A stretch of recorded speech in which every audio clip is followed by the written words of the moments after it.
د وفاقي وزیر دفاع پرویز خټک د حلقه انتخاب د نوخار ضلع د ټولو نه د لوی هسپتال د قاضي حسین احمد میډیکل کمپلیکس هسپتال نوخار د صفای بد ورځ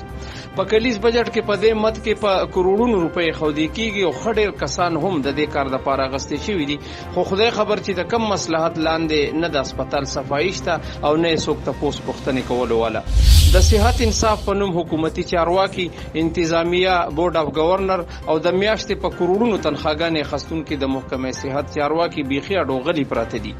پرون د نظامپور د فلاحي او اصلاحي تنظیم صدای خوړه عہدهدار راجولي خټک د قاضي حسین احمد میډیکل کمپلیکس هسپتال په ای ان ټي وارډ کې داخلو چې د تنظیم نور عہدهداران ته پوښتنې راغلل دوی په واټ کې ډیره زیاته بدبوئی محسوس کړه او چې وې قتل نو د واټ باترومونه او واشرومونه ډیر زیات سخاو په بد ورځ پراته وو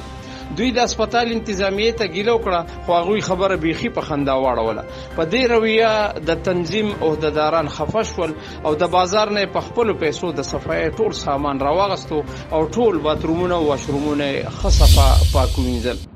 خو د سکلو د اوبو واټر فلټریشن نظام دومره سخاو په بده ورځ زنګ شوی پروت دی چې روغ کسان ته اوبه وسکي نو هغه به هم نه جوړه شي نوشیروان عادل ملکن ټي وي قاضي حسین احمد هسپتال نوخار